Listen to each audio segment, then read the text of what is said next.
పిల్లలు, welcome to Aruna moral stories. ఈరోజు మరొక మంచి కథతో వచ్చేసాను. మరి కథలోకి వెళ్ళిపోదామా? అప్పుడే గుడ్డు నుంచి బయటకు వచ్చిన కోడి పిల్లలకి బయట ఏమి కనిపించినా అవి ఆశ్చర్యంగా ఉండేవి. అన్ని సందేహాలే.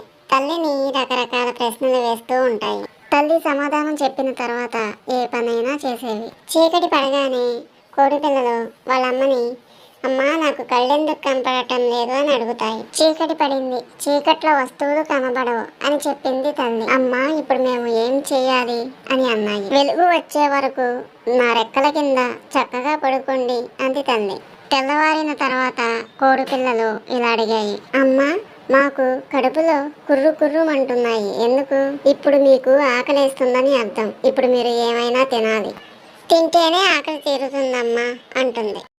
పక్క నుంచి ఇంకో కోడి పిల్లలు బిలబిలమని అరవడం విన్నాయి. అమ్మా అమ్మా వాళ్ళు కూడా మాలాగే ఉన్నారు ఎందుకు అని అడిగాయి. వాళ్ళు కూడా మన జాతి వాళ్లే, వాళ్ళు నీ స్నేహితులు అంది తల్లి. అయితే ఇప్పుడు మేమేమి చేయాలి అని అన్నాయి పిల్లలు.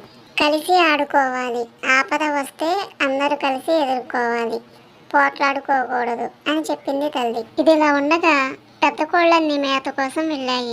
చిన్న కోడి పిల్లలన్నీ ఆడుకుంటూ ఉన్నాయి. ఆటలో కోడి పిల్లలు దాక్కోవడానికి వెళ్ళిపోయాయి. ఈ 4 కోడి పిల్లలు మాత్రం అలా నుంచొని ఉన్నాయి. ఆహారం కోసం ఎత్తుక్కుంటూ ఒక కుంటి పిల్లి అక్కడికి వస్తుంది. దాన్ని చూసి నా కోడి పిల్లలు ఎవరు నువ్వు అని అడుగుతాయి. అప్పుడు ఆ కుంటి పిల్లి నేను మీకు మామేనవుతానమ్మా అని అంటుంది. ఇప్పుడు మేము ఏమి చెయ్యాలి అని కోడి పిల్లలు అడుగుతాయి.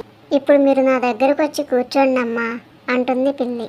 అంత లేదులే, మేము మా అమ్మ మాట తప్పితే ఎవరి మాట వినము అంటూ వెళ్ళిపోయాయి కోడి పిల్లలు.